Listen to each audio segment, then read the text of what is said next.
అందరికీ నమస్తే ఫ్రెండ్స్. మీరు చూస్తున్నారు I Venkat the YouTube channel. ఈ మామిడికాయలు మా చుట్టూ మామిడికాయలు ఈ మామిడికాయలతో అయితే మేము మామిడికాయ పచ్చడి పెట్టాము. మా అమ్మ చేసింది ఇది. అమ్మ చేతి వంటలాగా అమ్మ చేతి పచ్చడి అన్నట్టు ఈ వీడియోలో చూడవచ్చు మీరు. ప్రతి సమ్మర్ సీజన్లో మేమైతే మామిడికాయ చట్నీ అయితే చేస్తాం. చట్నీ అంటే ఇది మామిడికాయ పచ్చడి అన్నట్టు. ఈ తెలంగాణలో పచ్చడి అంటారు. ఇదైతే మా అమ్మ ప్రతి సంవత్సరం అయితే పెడుతుంది. మా చెట్టుకు అయితే కాసినవి బయట నుండి తీసుకురాము మేము. దీనికి కావాల్సిన ఇంగ్రీడియంట్స్ ఏంటి, ఎలా చేశారన్నది ఈ వీడియోలో పూర్తిగా ఉంటుంది.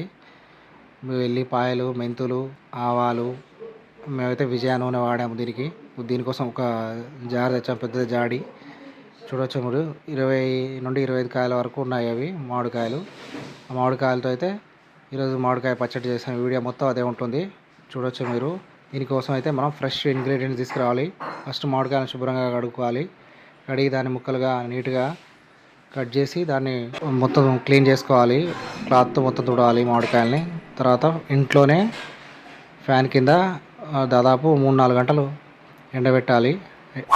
ఇంట్లోనే ఫ్యాన్ కింద అయితే అది ఆరాలి. అవి ఆరిన తర్వాత వాటిని ఇలా దానికి ఉన్న ఇంగ్రీడియంట్స్తో కలుపుకొని మామిడికాయ పచ్చడి చేసుకోవాలి. వీటి కోసం అయితే ఫ్రెష్ ఐటమ్స్ తీసుకురావాలి మనం. ఓల్డ్ ఉన్న అయితే పనికిరావు, ఎందుకంటే నిలువ పచ్చడి కాబట్టి ఇది. దీనికోసం ఫ్రెష్ పచ్చడి కారం దొరుకుతుంది. పచ్చడి కోసం అయితే స్పెషల్గా ఉప్పు, కారం, ఆయిల్ ప్యాకెట్లు అయితే దొరుకుతాయి. అవి తెచ్చుకోవాలి. వాటిని ఫ్రెష్గా వాడాలి. ఆల్రెడీ యూజ్ చేసినవి అయితే వాడద్దు, ఎందుకంటే నిలువ పచ్చడి ఖరాబ్ అయిపోతుంది. నీట్గా ఉన్న వస్తువుల ఐటమ్స్, ఫ్రెష్ ఐటమ్స్ అయితే ఇంగ్రీడియంట్స్ కూడా ఫ్రెష్గా ఉండాలని సీల్ చేసి మనం ఇందులో మిక్స్ చేస్తే బాగుంటుంది.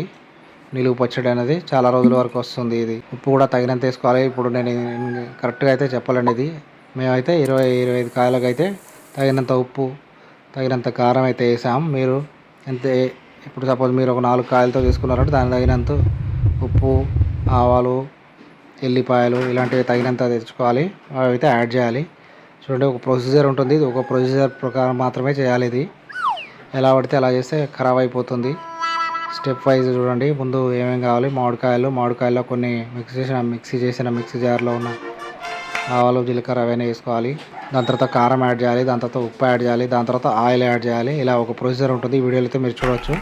ఇది మా అమ్మ పెట్టిన మామిడికాయ పచ్చడి. ఇది ఈ సమ్మర్లో చాలా టేస్ట్గా ఉంటుంది. ప్రతి సంవత్సరం అయితే మేము ఇది 6 నెలల వరకు తింటాం మేము. ఇది చాలా బాగుంటుంది. ఇది మామిడికాయ పచ్చడి పప్పులో అయినా వేరే ఏదైనా కూరగాయల్లో అయితే మనం వేసుకొని తినవచ్చు.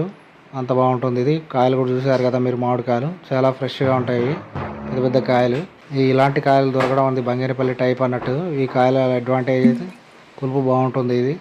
ఇలాంటి కాయలు అయితే చాలా బాగుంటుంది.